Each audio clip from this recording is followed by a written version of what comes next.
ਪਹਿਲੇ ਪਾਤਸ਼ਾਹ ਦੇ ਆਉਣ ਦੇ ਟਾਈਮ ਜਿਹੜੇ ਲੋਕ ਜਰਵਾਣਿਆਂ ਦਾ ਮੁਕਾਬਲਾ ਨਹੀਂ ਸੀ ਕਰ ਪਾਉਂਦੇ, 10ਵੇਂ ਪਾਤਸ਼ਾਹ ਜਦੋਂ ਉਹਨਾਂ ਹੀ ਲੋਕਾਂ ਨੂੰ ਪੰਥ ਖਾਲਸਾ ਬਣਾ ਦਿੰਦੇ ਆ ਔਰ ਉਸ ਤੋਂ ਬਾਅਦ ਫਿਰ ਉਹੀ ਲੋਕ ਉੱਥੇ ਰਾਜ ਭਾਗ ਕਾਇਮ ਕਰਦੇ ਆ। ਰੋਬਰਟ ਕਲਾਈਵ ਇਹ ਬੋਲਦਾ ਆ ਕਿ ਜਦੋਂ ਤੱਕ ਸਿੱਖ ਉੱਥੇ ਬੈਠੇ ਆ ਨਾ, ਅਬਦਾਲੀ ਸਾਡੇ ਤੱਕ ਪਹੁੰਚ ਨਹੀਂ ਸਕਦਾ। ਜਿਹੜੇ ਲੋਕ ਆਪਣੇ ਵਾਸਤੇ ਲੜ ਨਹੀਂ ਸਕਦੇ, ਉਹ ਇੱਕ ਐਸਾ ਟਾਈਮ ਆ ਜਾਂਦਾ ਹੈ ਜਦੋਂ 1.25 ਲੱਖ ਨਾਲ ਕੱਲਾ ਲੜਨ ਨੂੰ ਤਿਆਰ ਹੋ ਜਾਂਦਾ ਹੈ। ਬੇਸ਼ੱਕ ਉਹਨਾਂ ਦਾ ਇਹ ਮੰਨਣਾ ਸੀਗਾ ਕਿ ਸਾਡੇ ਪੰਡਿਤ ਜੀ ਜਾਂ ਸਾਡੇ ਜਿਹੜੇ ਪੀਰ ਫਕੀਰ ਨੇ ਉਹ ਬੜਾ ਕੁਝ ਕਰ ਲੈਣਗੇ, ਹਨੇਰੀਆਂ ਝੁੱਲ ਜਾਣਗੀਆਂ, ਲੋਕ ਅੰਨੇ ਹੋ ਜਾਣਗੇ, ਪਰ ਐਸਾ ਕੁਝ ਨਹੀਂ ਹੋਇਆ। ਸਿਰਫ ਗੁਰੂ ਅੰਗਦ ਦੇਵ ਪਾਤਸ਼ਾਹ ਨੇ ਮੱਲ ਅਖਾੜੇ ਐਨਜੀ ਐਂਟਰਟੇਨਮੈਂਟ ਦੇ ਵਾਸਤੇ ਸ਼ੁਰੂ ਨਹੀਂ ਕੀਤੇ, ਬਕਾਇਦਾ ਉਹਨਾਂ ਦੇ ਅੰਦਰ ਦਾ ਜੋ ਇੱਕ ਜੋਸ਼ ਹੈ, ਜੋ ਉਹਨਾਂ ਦੇ ਅੰਦਰ ਦੀ ਤਾਕਤ ਹੈ, ਉਹਨੂੰ ਬਾਹਰ ਲੈ ਕੇ ਆਉਣ ਲਈ ਮੱਲ ਅਖਾੜੇ ਸ਼ੁਰੂ ਹੋਏ। ਗੋਬਿੰਦ ਰਾਮਾਇਣ ਦਾ ਇੱਕ ਜ਼ਿਕਰ ਆ ਗਿਆ ਤੇ ਉਹਨੇ ਸਾਡੇ ਸਾਰੇ ਕੌਮ ਦੇ ਵਿੱਚ ਭੁਚਾਲ ਕਿਉਂ ਪਾਤਾ? ਕਿਉਂਕਿ ਅਸੀਂ ਆਪਣੀ ਲੈਂਗੁਏਜ ਛੱਡ ਦਿੱਤੀ, ਲਿਟਰੇਚਰ ਛੱਡ ਦਿੱਤਾ। ਅਸੀਂ ਆਪਣੀ ਭਾਸ਼ਾ, ਆਪਣੀ ਐਜੂਕੇਸ਼ਨ ਨੂੰ ਸਮਝਿਆ ਹੀ ਨਹੀਂ। ਅਸੀਂ ਲੈਂਗੁਏਜ, ਲਿਟਰੇਚਰ, ਫਿਜ਼ੀਕਲ ਫਿਟਨੈਸ ਸਾਡੇ ਗੁਰੂਆਂ ਨੇ ਜੋ ਸਾਨੂੰ ਦਿੱਤਾ ਸੀ ਅਸੀਂ ਖਤਮ ਕਰ ਲਿਆ। ਇਹ ਤੁਹਾਡੇ ਨਾਲ ਹੋ ਰਿਹਾ ਕਿਉਂਕਿ ਤੁਸੀਂ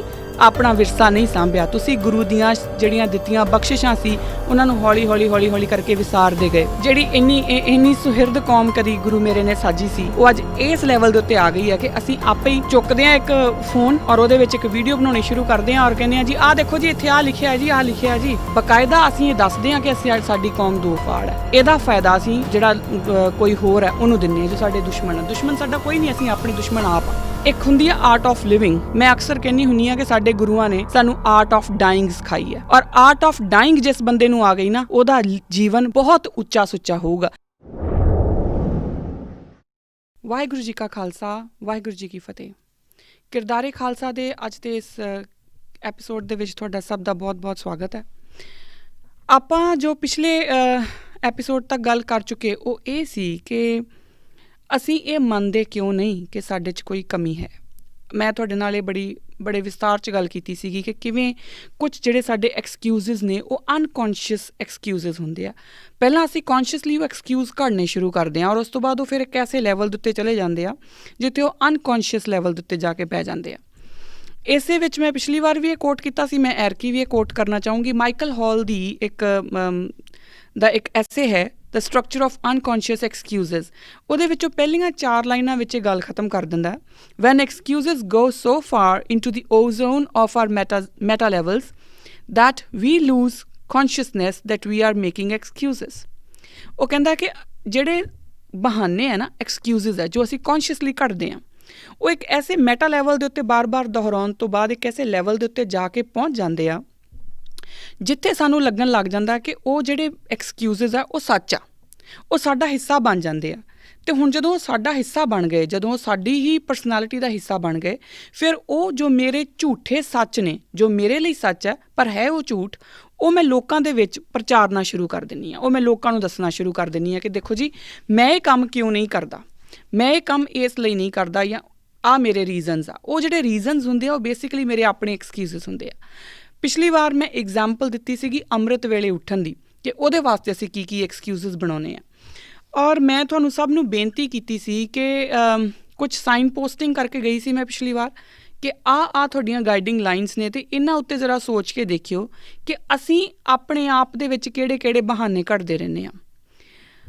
ਔਰ ਮੈਂ ਤੁਹਾਨੂੰ ਸਾਰਿਆਂ ਨੂੰ ਕਿਹਾ ਸੀਗਾ ਕਿ ਇੱਕ ਡਾਇਰੀ ਨੂਮਾ ਕੋਈ ਚੀਜ਼, ਅਗਰ ਡਾਇਰੀ ਨਹੀਂ ਲਾਉਣੀ ਤਾਂ ਚਾਹੇ ਆਪਣੇ ਮੈਂਟਲ ਰਜਿਸਟਰ ਦੇ ਵਿੱਚ ਹੀ ਮਾਈਂਡ ਵਿੱਚ ਹੀ ਰਜਿਸਟਰ ਕਰੀ ਚੱਲੋ ਇਹ ਗੱਲਾਂ ਕਿ ਤੁਸੀਂ ਕਿਹੜੀ ਗੱਲ ਦੇ ਉੱਤੇ ਇੱਕ ਐਕਸਕਿਊਜ਼ ਬਣਾਉਂਦੇ ਆ।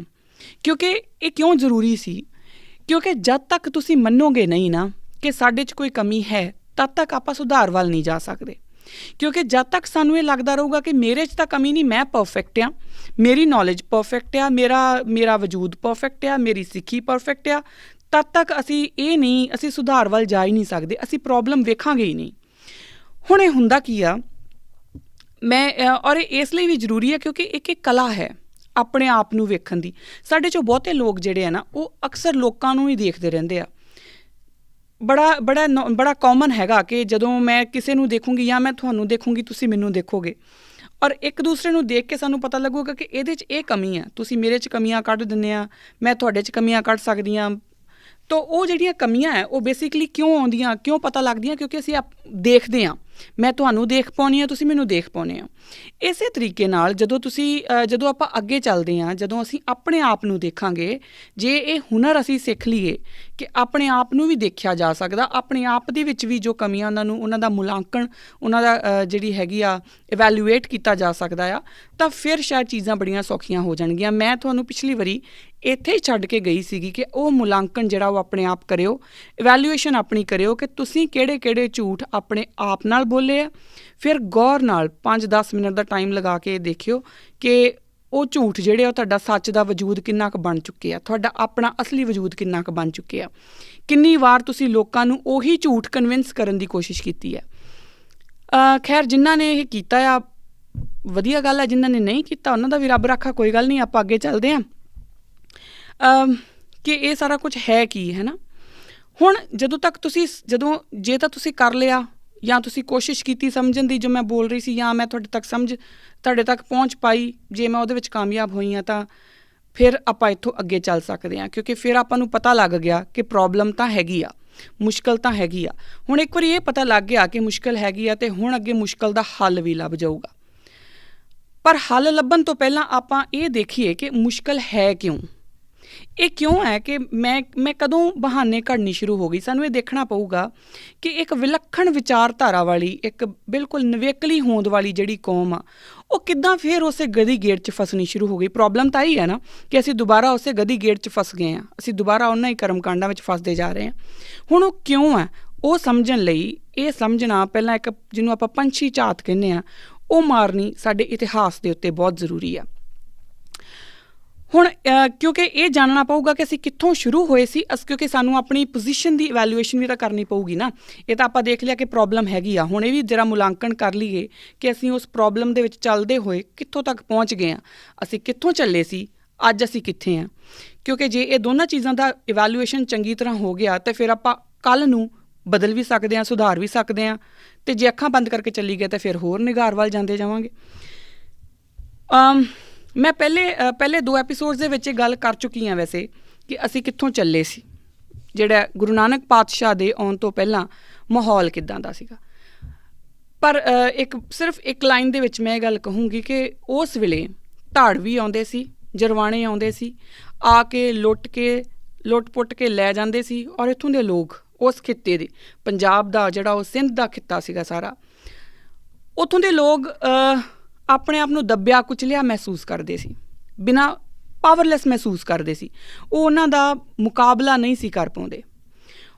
ਹੁਣ ਇਹ ਤੋਂ ਜ਼ਰਾ ਥੋੜ੍ਹਾ ਜਿਹਾ ਧਿਆਨ ਇਹ ਦਿਓ ਕਿ ਪਹਿਲੇ ਪਾਤਸ਼ਾਹ ਦੇ ਆਉਣ ਦੇ ਟਾਈਮ ਜਿਹੜੇ ਲੋਕ ਜਰਵਾਣਿਆਂ ਦਾ ਮੁਕਾਬਲਾ ਨਹੀਂ ਸੀ ਕਰ ਪਾਉਂਦੇ, 10ਵੇਂ ਪਾਤਸ਼ਾਹ ਜਦੋਂ ਉਹਨਾਂ ਹੀ ਲੋਕਾਂ ਨੂੰ ਪੰਥ ਖਾਲਸਾ ਬਣਾ ਦਿੰਦੇ ਆ, ਔਰ ਉਸ ਤੋਂ ਬਾਅਦ ਫਿਰ ਉਹੀ ਲੋਕ ਉੱਥੇ ਰਾਜ ਭਾਗ ਕਾਇਮ ਕਰਦੇ ਆ, ਅਤੇ ਉਹਨਾਂ ਲੋਕਾਂ ਵਾਸਤੇ ਹੀ ਰੋਬਰਟ ਕਲਾਈਵ ਇਹ ਬੋਲਦਾ ਆ ਕਿ ਜਦੋਂ ਤੱਕ ਸਿੱਖ ਉੱਥੇ ਬੈਠੇ ਆ ਨਾ, ਅਬਦਾਲੀ ਸਾਡੇ ਤੱਕ ਪਹੁੰਚ ਨਹੀਂ ਸਕਦਾ।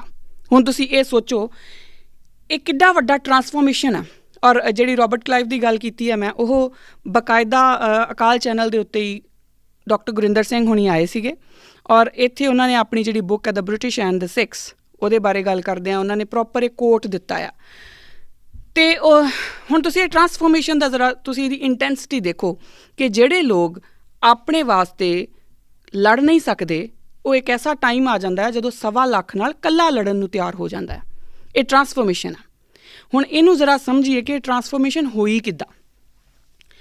ਗੁਰੂ ਨਾਨਕ ਪਾਤਸ਼ਾਹ ਦੇ ਜਦੋਂ ਸਮੇਂ ਦੇ ਉੱਤੇ ਜਿਹੜੇ ਹੁਣ ਲੋਕ ਆਏ ਹੈਗੇ ਆ, ਉਹ ਜੋ ਵੀ ਕਰ ਰਹੇ ਆ, ਜੋ ਵੀ ਉਹ ਦੇਖ ਰਹੇ ਆ, ਬਾਬਰ ਬਾਣੀ ਇੱਕ ਬੜੀ ਵੱਡੀ ਪ੍ਰੋਪਰ ਇੱਕ ਬਾਣੀ ਆ, ਜਿਹਨੂੰ ਤੁਸੀਂ ਅਗਰ ਪੜ੍ਹ ਸਕਦੇ ਆ, ਅਤੇ ਕਿਉਂਕਿ ਉਹ ਬਹੁਤ ਲੰਬੀ ਆ, ਹੈ ਨਾ, ਔਰ ਉਹਦੇ ਵਿੱਚ ਅਗਰ ਮੈਂ ਸਾਰਾ ਕੁਛ ਕਰਨ ਲੱਗੂੰਗੀ ਤਾਂ ਕਿਸ਼ਤਾਂ ਦੀਆਂ ਕਿਸ਼ਤਾਂ ਨਿਕਲ ਜਾਣਗੀਆਂ ਉਹਦੇ ਭਾਵ ਨੂੰ ਸਮਝਣ ਲੱਗਿਆ।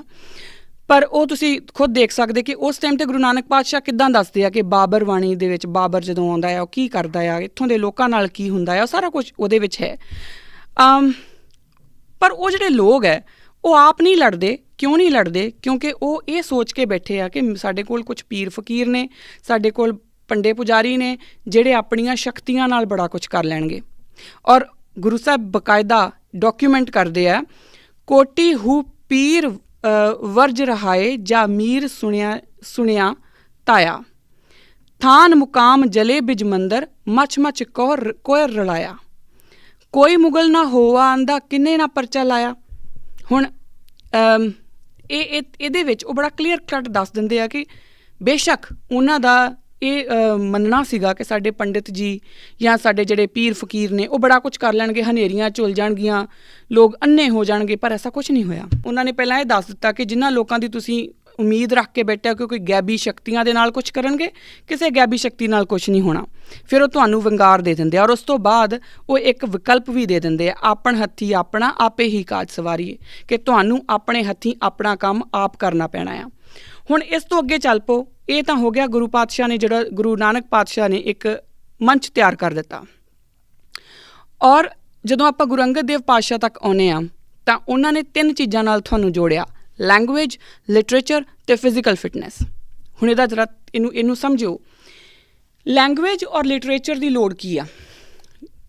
ਸਭ ਤੋਂ ਪਹਿਲਾ ਅਧੀਨਤਾ, ਸਭ ਤੋਂ ਪਹਿਲੀ ਓਪਰੇਸ਼ਨ ਦੇ ਅੰਡਰ ਕੋਈ ਵੀ ਤੁਸੀਂ ਅਧੀਨ ਹੁੰਦੇ ਆ ਕਿਸੇ ਦੇ, ਤੇ ਭਾਸ਼ਾ ਦੇ ਵੱਲੋਂ ਹੁੰਦੇ ਆ, ਕਿਉਂਕਿ ਭਾਸ਼ਾ ਇੱਕ ਐਸੀ ਚੀਜ਼ ਆ ਜਿਹਦੇ ਬਿਨਾਂ ਤੁਸੀਂ ਚੱਲ ਹੀ ਨਹੀਂ ਸਕਦੇ। ਹਜੇ ਰੋਟੀ ਖਾਣ ਤੋਂ ਬਿਨਾਂ ਭਾਵੇਂ ਚੱਲ ਵੀ ਲਓ, ਪਰ ਭਾਸ਼ਾ ਤੋਂ ਬਿਨਾਂ ਕਿਵੇਂ ਚੱਲੋਗੇ? ਤੁਸੀਂ ਰੋਟੀ ਵੀ ਮੰਗਣੀ ਆ ਤਾਂ ਕਿਵੇਂ ਮੰਗੋਗੇ? ਸੋ ਇਸ ਕਰਕੇ ਜਿਹੜਾ ਪਹਿਲੀ ਅਧੀਨਤਾ ਹੈ ਨਾ, ਉਹ ਭਾਸ਼ਾ ਦੀ ਹੈ। ਉਹਨਾਂ ਨੇ ਤੁਹਾਡੀ ਆਪਣੀ ਗੁਰਮੁਖੀ ਲਿਪੀ ਦੇ ਕੇ ਤੁਹਾਨੂੰ ਸੰਸਕ੍ਰਿਤ, ਪ੍ਰਾਕ੍ਰਿਤ ਜਾਂ ਹੋਰਨਾਂ ਜਿਹੜੀਆਂ ਭਾਸ਼ਾਵਾਂ, ਜਿਹੜੀਆਂ ਫੋਰਨ ਲੈਂਗੁਏਜਿਸ ਸੀਗੀਆਂ, ਉਹਨਾਂ ਤੋਂ ਮੁਕਤ ਕਰ ਦਿੱਤਾ। ਤੁਸੀਂ ਸਿੱਖ ਸਕਦੇ ਹੋ, ਪਰ ਤੁਹਾਡੀ ਆਪਣੀ ਇੱਕ ਭਾਸ਼ਾ ਦੇ ਕੇ ਤੁਹਾਨੂੰ ਉਸ ਭਾਸ਼ਾ ਦੇ ਸਰਤਾਜ ਬਣਾ ਦਿੱਤਾ ਕਿ ਆਹ ਤੁਹਾਡੀ ਭਾਸ਼ਾ ਹੈ ਜੀ, ਇਹ ਇੱਥੇ ਤੁਹਾਡਾ ਰੂਲ ਆ। ਹੁਣ ਉਹ ਆ ਗਈ ਲੈਂਗੁਏਜ। ਉਸ ਤੋਂ ਬਾਅਦ ਲਿਟਰੇਚਰ ਜਿਹੜਾ ਹੈ ਉਹ ਤੁਹਾਡੀ ਇੱਕ ਐਜੂਕੇਸ਼ਨ ਦਾ ਕੰਮ ਕਰਦਾ, ਕਿਉਂਕਿ ਜਦੋਂ ਤੁਸੀਂ ਲਿਟਰੇਚਰ ਪੜ੍ਹੋਗੇ, ਲਿਟਰੇਚਰ ਇਨ ਐਨੀ ਫਾਰਮ, ਗੁਰਬਾਣੀ ਨੂੰ ਵੀ ਅਗਰ ਤੁਸੀਂ ਲਿਟਰੇਚਰ ਦੀ ਫਾਰਮ 'ਚ ਪੜ੍ਹਦੇ ਆ ਜਾਂ ਤੁਸੀਂ ਇਤਿਹਾਸ ਨੂੰ ਵੀ ਲਿਟਰੇਚਰ ਦੀ ਫਾਰਮ 'ਚ ਪੜ੍ਹਦੇ ਹੋ, ਤਾਂ ਤੁਹਾਨੂੰ ਕੁਛ ਨਾ ਕੁਛ ਦੱਸਦਾ ਰਹਿੰਦਾ ਆ, ਤੁਹਾਡੀ ਐਜੂਕੇਸ਼ਨ ਵੱਲ ਪੈਰ ਪੁੱਟਦਾ ਆ। ਗੁਰੂ ਅੰਗਦ ਦੇਵ ਪਾਤਸ਼ਾਹ ਨੇ ਤੁਹਾਨੂੰ ਲੈਂਗੁਏਜ ਔਰ ਲਿਟਰੇਚਰ ਦੇ ਕੇ, ਜਿਹੜੀ ਗੁਰੂ ਨਾਨਕ ਪਾਤਸ਼ਾਹ ਨੇ ਸੰਗਤ ਦੇ ਵਿੱਚ ਵਿਚਾਰ ਚਰਚਾ ਦਾ ਇੱਕ ਮਾਧਿਅਮ ਸ਼ੁਰੂ ਕੀਤਾ ਸੀ ਕਿ ਤੁਹਾਡੇ ਹਾਲਾਤ ਕੀ ਨੇ ਔਰ ਤੁਸੀਂ ਕਰ ਕੀ ਰਹੇ ਆ, ਤੁਹਾਨੂੰ ਕਰਨਾ ਕੀ ਚਾਹੀਦਾ। ਗੁਰੂ ਨਾਨਕ ਪਾਤਸ਼ਾਹ ਨੇ ਇਹ ਜੋ ਇੱਕ ਦੇ ਦਿੱਤਾ ਸੀਗਾ ਉੱਥੇ ਸੰਗਤ ਦੇ ਵਿੱਚ ਵਿਚਾਰ ਕਰਨ ਵਾਸਤੇ, ਜਿਹਨੂੰ ਆਪਾਂ ਕਹਿੰਦੇ ਆ ਫੂਡ ਫॉर ਥਾਟ, ਜੋ ਦੇ ਦਿੱਤਾ ਸੀਗਾ, ਉਸ ਨੂੰ ਅੱਗੇ ਵਧਾਉਣ ਵਾਸਤੇ ਗੁਰੂ ਅੰਗਦ ਪਾਤਸ਼ਾਹ ਨੇ ਤੁਹਾਨੂੰ ਭਾਸ਼ਾ ਵੀ ਦੇ ਦਿੱਤੀ, ਤੁਹਾਨੂੰ ਸਾਹਿਤ ਵੀ ਦੇ ਦਿੱਤਾ। ਔਰ ਨਾਲ ਹੁਣ ਤੁਹਾਡੇ ਕੋਲ ਭਾਸ਼ਾ ਵੀ ਹੈ, ਤੁਹਾਡੇ ਕੋਲ ਸਾਹਿਤ ਵੀ ਹੈ। ਤੁਹਾਨੂੰ ਪਤਾ ਹੈ ਕਿ ਅਸੀਂ ਦੱਬੇ ਕੁਚਲੇ ਲੋਕ ਹਾਂ, ਪਰ ਕਰੋਗੇ ਕੀ? ਕਿਉਂਕਿ ਲੜਨ ਵਾਸਤੇ ਤਾਂ ਤੁਹਾਨੂੰ ਫਿਜ਼ੀਕਲ ਫਿਟਨੈਸ ਵੀ ਚਾਹੀਦੀ ਹੈ ਨਾ। ਔਰ ਸਿਰਫ ਫਿਜ਼ੀਕਲ ਫਿਟਨੈਸ ਲੜਨ ਲਈ ਨਹੀਂ ਚਾਹੀਦੀ, ਤੁਹਾਨੂੰ ਕੌਨਫੀਡੈਂਸ ਲਈ ਵੀ ਚਾਹੀਦੀ ਆ। ਛੋਟੇ ਛੋਟੇ ਬੱਚੇ ਜਦੋਂ ਇੱਕ ਦੂਸਰੇ ਨਾਲ, ਸਾਡੇ ਪਿੰਡਾਂ ਵਿੱਚ ਆਮ ਹੀ ਹੋ ਜਾਂਦਾ ਵੀ ਚਲੋ ਜੀ ਘੋਲ ਕਰੋ। ਉਹਦਾ ਮਤਲਬ ਕੀ ਆ ਕਿ ਜਿਹੜਾ ਇੱਕ ਨੂੰ ਸੁੱਟ ਲੈਂਦਾ ਨਾ, ਉਹ ਫਿਰ ਦੂਜਾ ਉਹ ਬੜੀ ਉਹਦੀ ਹੱਲੇਸ਼ੇਰੀ ਹੋ ਜਾਂਦੀ ਆ ਕਿ ਇਹਦਾ ਕੌਨਫੀਡੈਂਸ, ਉਹ ਆਪਣੇ ਆਪ ਹੀ ਕੌਨਫੀਡੈਂਸ ਬੂਸਟ ਹੁੰਦਾ ਆ। ਜਿਹੜੇ ਲੋਕ ਇਹ ਸੋਚਦੇ ਸੀ ਕਿ ਅਸੀਂ ਸਿਰਫ ਪੰਡਿਤਾਂ ਜਾਂ ਪੀਰਾਂ ਫਕੀਰਾਂ ਦੇ ਉੱਤੇ ਵਿਸ਼ਵਾਸ ਕਰਨਾ, ਉਹ ਹੁਣ ਇੱਕ ਦੂਸਰੇ ਨਾਲ ਜਦੋਂ ਮੱਲ ਅਖਾੜੇ ਦੇ ਵਿੱਚ ਆਪ ਘੋਲ ਕਰਦੇ ਨੇ, ਆਪ ਕੁਸ਼ਤੀ ਕਰਦੇ ਨੇ, ਤਾਂ ਉਹਨਾਂ ਨੂੰ ਇਹ ਪਤਾ ਲੱਗਦਾ ਉਹ ਆਪਣੇ ਅੰਦਰ ਦੀ ਫਿਜ਼ੀਕਲ ਸਟਰੈਂਥ ਨੂੰ ਪਹਿਚਾਣਦੇ ਨੇ। ਅਜੇ ਤੱਕ ਤਾਂ ਉਹਨਾਂ ਨੇ ਆਪਣੀ ਫਿਜ਼ੀਕਲ ਸਟਰੈਂਥ ਪਹਿਚਾਣੀ ਨਹੀਂ ਸੀ। ਇਸ ਗੱਲ ਨੂੰ ਜਰਾ ਬੜੇ ਗੌਰ ਨਾਲ ਸਮਝਿਓ ਜੇ ਕਿ ਸਿਰਫ ਗੁਰੂ ਅੰਗਦ ਦੇਵ ਪਾਤਸ਼ਾਹ ਨੇ ਮੱਲ ਅਖਾੜੇ ਐਂਟਰਟੇਨਮੈਂਟ ਦੇ ਵਾਸਤੇ ਸ਼ੁਰੂ ਨਹੀਂ ਕੀਤੇ, ਬਕਾਇਦਾ ਉਹਨਾਂ ਦੇ ਅੰਦਰ ਦਾ ਜੋ ਇੱਕ ਜੋਸ਼ ਹੈ, ਜੋ ਉਹਨਾਂ ਦੇ ਅੰਦਰ ਦੀ ਤਾਕਤ ਹੈ, ਉਹਨੂੰ ਬਾਹਰ ਲੈ ਕੇ ਆਉਣ ਲਈ ਮੱਲ ਅਖਾੜੇ ਸ਼ੁਰੂ ਹੋਏ। ਹੁਣ ਉਸ ਤੋਂ ਬਾਅਦ ਗੁਰੂ ਅਮਰਦਾਸ ਪਾਤਸ਼ਾਹ, ਗੁਰੂ ਰਾਮਦਾਸ ਪਾਤਸ਼ਾਹ, ਉਹਦੇ ਵਿੱਚ ਇੱਕ ਬਹੁਤ ਵੱਡਾ ਵਿਕਲਪ ਆਉਂਦਾ ਜਿਹੜਾ ਸ਼ਹਿਰ ਵਸਾਏ ਗਏ। ਖੈਰ ਉਹ ਆਪਾਂ ਕਿਸੇ ਹੋਰ ਐਪੀਸੋਡ ਦੇ ਵਿੱਚ ਗੱਲ ਕਰਾਂਗੇ, ਕਿਉਂਕਿ ਉਹਦੇ ਵਾਸਤੇ ਇੱਕ ਪ੍ਰੋਪਰ ਪੂਰਾ ਐਪੀਸੋਡ ਚਾਹੀਦਾ ਹੈ ਜਿਹਦੇ ਵਿੱਚ ਤੁਹਾਨੂੰ ਦੱਸਿਆ ਜਾਏ ਕਿ ਉਹ ਸ਼ਹਿਰ ਕਿਸ ਤਰੀਕੇ ਨਾਲ ਔਰ ਕਿਉਂ ਵਸਾਏ ਗਏ। ਉਹਦੇ ਪਿੱਛੇ ਪੋਲੀਟੀਕਲ, ਸਾਈਕੋਲੋਜੀਕਲ, ਰਿਲੀਜੀਅਸ ਰੀਜ਼ਨਸ ਕੀ ਸੀਗੇ, ਉਹ ਆਪਾਂ ਬਾਅਦ ਵਿੱਚ ਗੱਲ ਕਰਾਂਗੇ। ਹੁਣ ਆਪਾਂ ਆ ਜਾਈਏ ਗੁਰੂ ਅਰਜਨ ਦੇਵ ਪਾਤਸ਼ਾਹ, ਅਤੇ ਇਸ ਗੱਲ ਨੂੰ ਬੜੇ ਮੇਰੇ ਨਾਲ ਸਮਝਿਓ ਔਰ ਆਪਣੇ ਆਪ ਨੂੰ ਉਸ ਜਗ੍ਹਾ 'ਤੇ ਲੈ ਕੇ ਜਾਇਓ ਜਿੱਥੇ ਮੈਂ ਤੁਹਾਨੂੰ ਲੈ ਕੇ ਜਾਣ ਦੀ ਕੋਸ਼ਿਸ਼ ਕਰ ਰਹੀ ਹਾਂ। ਗੁਰੂ ਅਰਜਨ ਦੇਵ ਪਾਤਸ਼ਾਹ ਤੱਕ ਆਉਂਦੇ ਹੁਣ ਉਹ ਜਿਹੜੇ ਲੋਕ ਜਿਹੜੇ ਆਪਣੇ ਆਪ ਨੂੰ ਬਿਲਕੁਲ ਪਾਵਰਲੈਸ ਮਹਿਸੂਸ ਕਰਦੇ ਸੀ, ਹੁਣ ਉਹਨਾਂ ਦੇ ਕੋਲ ਇਹ ਤਾਕਤ ਹੈ, ਉਹਨਾਂ ਦੇ ਕੋਲ ਕੌਨਫੀਡੈਂਸ ਵੀ ਹੈ, ਉਹਨਾਂ ਨੂੰ ਇਹ ਵਿਵੇਕ ਵੀ ਆ ਗਿਆ, ਬੁੱਧ ਵੀ ਆ ਗਈ ਕਿ ਬਈ ਸਾਡੇ ਨਾਲ ਬਹੁਤ ਕੁਝ ਗਲਤ ਹੋ ਰਿਹਾ ਔਰ ਸਾਨੂੰ ਇਹਨੂੰ ਬਦਲਣ ਵਾਸਤੇ ਖੁਦ ਹੀ ਕੁਛ ਕਰਨਾ ਪੈਣਾ। ਇਹ ਗੱਲ ਆ ਗਈ ਔਰ ਉਹਨਾਂ ਵਿੱਚ ਕੌਨਫੀਡੈਂਸ ਵੀ ਆ ਗਿਆ। ਹੁਣ ਗੁਰੂ ਅਰਜਨ ਦੇਵ ਪਾਤਸ਼ਾਹ ਉਹਨਾਂ ਨੂੰ ਸਭ ਤੋਂ ਵੱਡੇ ਭੈ ਤੋਂ ਮੁਕਤ ਕਰਦੇ ਔਰ ਸਭ ਤੋਂ ਵੱਡਾ ਭੈ ਦੁਨੀਆ ਵਿੱਚ ਇੱਕ ਆ, ਉਹ ਹੈ ਮੌਤ ਦਾ ਭੈ। ਜਦੋਂ ਤੁਹਾਨੂੰ ਇਹ ਲੱਗਦਾ ਨਾ ਕਿ ਮੇਰੀ ਮੌਤ ਸਾਹਮਣੇ ਆ, ਫਿਰ ਤੁਸੀਂ ਸਭ ਕੁਝ ਮੰਨਣ ਨੂੰ ਤਿਆਰ ਹੋ ਜਾਂਦੇ ਆ, ਫਿਰ ਤੁਸੀਂ ਆਪਣੇ ਸਿਧਾਂਤ ਵੀ ਛੱਡਣ ਨੂੰ ਤਿਆਰ ਹੋ ਜਾਂਦੇ ਆ। ਇੱਕ ਆਮ ਆਦਮੀ, ਉਹਨੂੰ ਲੱਗਦਾ ਕਿ ਅਕਸਰ ਫਿਲਮਾਂ ਵਿੱਚ ਵੀ ਹੁੰਦਾ ਕਿ ਉਹਦੇ ਪੁੜਪੜੀ ਤੇ ਗੋਲੀ ਰੱਖੀ ਔਰ ਬੋਲਿਆ ਕਿ ਚੱਲ ਆ ਕੰਮ ਕਰ, ਤੇ ਉਹ ਕਹਿੰਦਾ ਹਾਂ ਹਾਂ ਹਾਂ, ਕਿਉਂਕਿ ਮੌਤ ਜਿਹੜਾ ਉਸ ਦੁਨੀਆ ਦਾ ਸਭ ਤੋਂ ਵੱਡਾ ਖੌਫ ਹੈ। ਗੁਰੂ ਅਰਜਨ ਦੇਵ ਪਾਤਸ਼ਾਹ ਆਪ ਤੱਤੀ ਤਵੀ 'ਤੇ ਬੈਠਦੇ ਆ, ਆਪ ਸ਼ਹੀਦ ਹੁੰਦੇ ਆ। ਪ੍ਰੈਕਟੀਕਲੀ ਇਹਨਾਂ ਸਿੱਖਾਂ ਨੂੰ ਉਹ ਸਮਝਾ ਦਿੰਦੇ ਆ ਕਿ ਮੌਤ ਕੋਈ ਖੌਫ ਨਹੀਂ। ਉਹ ਆਪ ਕਰਕੇ ਸਵੈਮ ਉਸ ਚੀਜ਼ ਨੂੰ ਪ੍ਰੈਕਟੀਕਲੀ ਇੰਪਲੀਮੈਂਟ ਕਰਕੇ ਤੁਹਾਨੂੰ ਮੌਤ ਦੇ ਭੈ ਤੋਂ ਮੁਕਤ ਕਰ ਦਿੰਦੇ ਆ। ਹੁਣ ਦੁਨੀਆ ਦਾ ਸਭ ਤੋਂ ਪਾਵਰਫੁਲ ਬੰਦਾ ਉਹ ਹੋਊਗਾ ਜਿਹਨੂੰ ਮੌਤ ਦਾ ਭੈ ਨਹੀਂ, ਕਿਉਂਕਿ ਜਿਸ ਬੰਦੇ ਨੂੰ ਮੌਤ ਦਾ ਭੈ ਨਹੀਂ ਉਹ ਕੁਛ ਵੀ ਕਰ ਜੂਗਾ, ਉਹਦੇ ਕੋਲ ਕੁਛ ਖੋਣ ਨੂੰ ਹੈ ਨਹੀਂ। ਇੱਕ ਹੁੰਦੀ ਆ ਆਰਟ ਆਫ ਲਿਵਿੰਗ। ਮੈਂ ਅਕਸਰ ਕਹਿੰਦੀ ਹੁੰਦੀ ਹਾਂ ਕਿ ਸਾਡੇ ਗੁਰੂਆਂ ਨੇ ਸਾਨੂੰ ਆਰਟ ਆਫ ਡਾਇੰਗ ਸਿਖਾਈ ਹੈ, ਔਰ ਆਰਟ ਆਫ ਡਾਇੰਗ ਜਿਸ ਬੰਦੇ ਨੂੰ ਆ ਗਈ ਨਾ, ਉਹਦਾ ਜੀਵਨ ਬਹੁਤ ਉੱਚਾ ਸੁੱਚਾ ਹੋਊਗਾ, ਕਿਉਂਕਿ ਨਾ ਉਹਨੂੰ ਈਗੋ, ਨਾ ਉਹਨੂੰ ਹੰਕਾਰ, ਨਾ ਉਹਨੂੰ ਕੋਈ ਮੋਹ, ਨਾ ਲੋਭ, ਨਾ ਕਾਮ, ਨਾ ਕ੍ਰੋਧ, ਉਹਦੇ ਵਿੱਚ ਕੁਛ ਨਹੀਂ ਰਹੂਗਾ, ਕਿਉਂਕਿ ਉਹਨੂੰ ਪਤਾ ਆ ਕਿ ਮੇਰਾ ਵੱਧ ਤੋਂ ਵੱਧ ਕੀ ਹੋਊਗਾ, ਮੈਂ ਗਰਕ ਜਾਊਂਗਾ ਜਾਂ ਮੈਂ ਖ਼ਤਮ ਹੋ ਜਾਊਂਗਾ ਜਾਂ ਮੈਂ ਮਰ ਜਾਊਂਗਾ, ਇਸ ਤੋਂ ਵੱਧ ਕੁਛ ਨਹੀਂ ਹੋ ਸਕਦਾ। ਹੁਣ ਸਾਡੇ ਗੁਰੂ ਮਹਾਰਾਜ ਨੇ ਉਸ ਮਰਨ ਨੂੰ ਵੀ ਜਿਹੜਾ ਆ ਉਹ ਇੰਨਾ ਉੱਚਾ ਚੁੱਕ ਕੇ ਰੱਖ ਦਿੱਤਾ ਕਿ ਉਹ ਸ਼ਹੀਦ ਬਣ ਗਿਆ। ਜੋ ਮੌਤ ਹਰ ਬੰਦੇ ਦੀ ਆਉਂਦੀ ਆ, ਉੱਥੇ ਸ਼ਹੀਦੀ ਹੋ ਗਈ। ਹੁਣ ਜਦੋਂ ਇਹ ਸਾਰਾ ਕੁਝ ਹੋ ਗਿਆ ਹੈ ਨਾ, ਉਸ ਤੋਂ ਬਾਅਦ ਤੁਹਾਡੇ ਕੋਲ ਗੁਰੂ ਨਾਨਕ ਪਾਤਸ਼ਾਹ ਦੀ ਦਿੱਤੀ ਸੰਗਤ ਵੀ ਆ ਗਈ, ਪੰਗਤ ਵੀ ਆ ਗਈ, ਤੁਹਾਡੇ ਕੋਲ ਲੈਂਗੁਏਜ ਵੀ ਹੋ ਗਈ, ਲਿਟਰੇਚਰ ਵੀ ਹੋ ਗਈ, ਸਮਝ ਵੀ ਹੋ ਗਈ, ਸੂਝ-ਬੂਝ ਵੀ ਹੋ ਗਈ, ਪਤਾ ਲੱਗ ਗਿਆ ਕਿ ਅਸੀਂ ਕਿੱਥੇ ਖੜ੍ਹੇ ਹਾਂ, ਸਾਡੇ ਨਾਲ ਕੀ ਹੋ ਰਿਹਾ, ਔਰ ਜਿਹੜਾ ਸਭ ਤੋਂ ਵੱਡਾ ਭੈ ਉਹ ਖ਼ਤਮ ਹੋ ਗਿਆ। ਇਹੋ ਜਿਹਾ ਸਿੱਖ ਕੰਸਟਰਕਟ ਕਰਨ ਤੋਂ ਬਾਅਦ ਗੁਰੂ ਹਰਗੋਬਿੰਦ ਪਾਤਸ਼ਾਹ ਤੁਹਾਨੂੰ ਮੀਰੀ ਪੀਰੀ ਦਿੰਦੇ ਨੇ। ਉਹ ਦੱਸ ਦਿੰਦੇ ਨੇ ਕਿ ਆਪ ਤੁਸੀਂ ਸ਼ਸਤਰਧਾਰੀ ਵੀ ਹੋਵੋ। ਉਸ ਟਾਈਮ 'ਤੇ ਗੁਰੂ ਹਰਗੋਬਿੰਦ ਪਾਤਸ਼ਾਹ ਸ਼ਸਤਰ ਵੀ ਤੁਹਾਨੂੰ ਚੁੱਕਣੇ ਦੱਸ ਦਿੰਦੇ ਨੇ। ਹੁਣ ਇਹ ਬੜਾ ਖੂਬਸੂਰਤ ਜੀ ਗੱਲ, ਔਰ ਇਹ ਨੁਕਤਾ ਇਹਨੂੰ ਬੜੇ ਪਿਆਰ ਨਾਲ ਜੇ ਸਮਝਿਆ ਜਾਂ ਆਪਾਂ ਇਹਨੂੰ ਦੇਖੀਏ ਤਾਂ ਫਿਰ ਸਮਝ ਆਉਂਦੀ ਆ ਕਿ ਇਹ ਇੱਕ ਕੰਟੀਨਿਊਟੀ ਵਿੱਚ ਚੀਜ਼ਾਂ ਹੋ ਰਹੀਆਂ। ਇਹ ਐ ਨਹੀਂ ਹੈ ਕਿ ਗੁਰੂ ਨਾਨਕ ਪਾਤਸ਼ਾਹ ਨੇ ਕੁਛ ਕੀਤਾ ਫਿਰ ਗੁਰੂ ਅਮਰਦਾਸ ਜੀ ਨੇ ਕੁਛ ਕਰ ਲਿਆ, ਨਹੀਂ, ਇੱਕ ਪ੍ਰੋਪਰ ਕੰਟੀਨਿਊਟੀ ਵਿੱਚ ਆ ਰਿਹਾ। ਖੈਰ, ਗੁਰੂ ਹਰਗੋਬਿੰਦ ਸਾਹਿਬ ਪਾਤਸ਼ਾਹ ਤੋਂ ਬਾਅਦ ਮੈਂ ਤੁਹਾਨੂੰ ਸਿੱਧਾ ਵਿਚਕਾਰਲਾ ਸਾਰਾ ਆਪਾਂ ਛੱਡ ਦਿੰਦੇ ਹਾਂ ਅਤੇ ਗੁਰੂ ਤੇਗ ਬਹਾਦਰ ਮਹਾਰਾਜ ਤੱਕ ਆ ਜਾਓ ਤੁਸੀਂ। ਹੁਣ ਗੁਰੂ ਤੇਗ ਬਹਾਦਰ ਮਹਾਰਾਜ ਤੱਕ ਆ ਕੇ ਹੁਣ ਉਹ ਸਿੱਖ ਜਿਨ੍ਹਾਂ ਕੋਲੋਂ ਸਾਰਾ ਕੁਛ ਹੋ ਗਿਆ, ਸ਼ਹੀਦੀ ਵੀ ਆ ਗਈ ਔਰ ਸ਼ਸਤਰ ਵੀ ਆ ਗਏ। ਹੁਣ ਜਿਹੜੀ ਤਲਵਾਰ ਹੈ ਨਾ, ਤਲਵਾਰ ਉਹ ਕਿਰਪਾਨ ਕਦੋਂ ਬਣਦੀ ਆ? ਜਦੋਂ ਤੁਹਾਨੂੰ ਇਹ ਸਮਝ ਆ ਜਾਏ ਕਿ ਜਿਹੋ ਜਿਹੀ ਮੇਰੀ ਜ਼ਿੰਦਗੀ ਹੈ, ਜਦੋਂ ਤੁਹਾਡੇ ਅੰਦਰ ਇਹ ਵਿਵੇਕ ਆ ਜਾਏ, ਜਦੋਂ ਤੁਹਾਡਾ ਉਹ ਕਰੈਕਟਰ ਡਿਵੈਲਪ ਹੋ ਜਾਏ, ਉਦੋਂ ਉਹ ਕਿਰਪਾਨ ਬਣ ਜਾਂਦੀ ਹੈ। ਅਦਰਵਾਈਜ਼ ਉਹ ਤਲਵਾਰ ਆ। ਤੁਹਾਡੇ ਹੱਥ 'ਚ ਉਹਨਾਂ ਨੇ ਕਿਰਪਾਨ ਫੜਾ ਦਿੱਤੀ। ਹੁਣ ਗੱਲ ਇੱਥੇ ਇਹ ਆਉਂਦੀ ਆ ਗੁਰੂ ਤੇਗ ਬਹਾਦਰ ਮਹਾਰਾਜ ਦੀ ਕਿ ਉਹਨਾਂ ਨੇ ਹੁਣ ਟੈਸਟ ਵੀ ਤਾਂ ਲੈਣਾ ਸੀ ਨਾ ਕਿ ਜੋ ਮੈਂ ਦੇਖਿਆ, ਜੋ ਅਸੀਂ ਬਣਾਇਆ ਉਹ ਬਣ ਗਏ। ਔਰ ਗੁਰੂ ਤੇਗ ਬਹਾਦਰ ਮਹਾਰਾਜ ਬਕਾਇਦਾ ਜਦੋਂ ਜਾਂਦੇ ਆ ਅਤੇ ਉੱਥੇ ਸਿੱਖ ਸ਼ਹੀਦ ਹੁੰਦੇ ਆ ਔਰ ਗੁਰੂ ਦੇਖ ਰਿਹਾ। ਇਹ ਗੱਲ ਜਦੋਂ ਮੈਨੂੰ ਪਹਿਲੀ ਵਾਰ ਸਮਝਾਈ ਗਈ ਸੀ ਅਤੇ ਮੇਰੇ ਰੌਂਗਟੇ ਖੜ੍ਹੇ ਹੋ ਗਏ ਸੀ, ਮੇਰੇ ਗੂਸ ਬੰਪਸ ਹੋ ਗਏ ਸੀਗੇ ਕਿ ਇਹ ਗੱਲ ਕਿੰਨੀ ਖੂਬਸੂਰਤ ਆ ਕਿ ਪੰਜਵੇਂ ਪਾਤਸ਼ਾਹ ਉੱਥੇ ਬਕਾਇਦਾ ਪ੍ਰੈਕਟੀਕਲ ਕਰਕੇ ਸਿੱਖ ਦੇਖ ਰਹੇ ਨੇ, ਗੁਰੂ ਸ਼ਹੀਦ ਹੋ ਰਿਹਾ, ਔਰ 9ਵੇਂ ਪਾਤਸ਼ਾਹ ਤੱਕ ਜਾਂਦੇ ਜਾਂਦੇ ਸਿੱਖ ਸ਼ਹੀਦ ਹੋ ਰਹੇ ਨੇ ਔਰ ਗੁਰੂ ਦੇਖ ਰਿਹਾ। ਹੁਣ ਉਹਨਾਂ ਨੇ ਸ਼ਹੀਦੀ ਦੀ ਉਹ ਜਿਹੜੀ ਕਲਾ ਸੀ ਨਾ, ਉਹ ਪਾ ਲਈ, ਉਹ ਗ੍ਰਹਿਣ ਕਰ ਲਈ।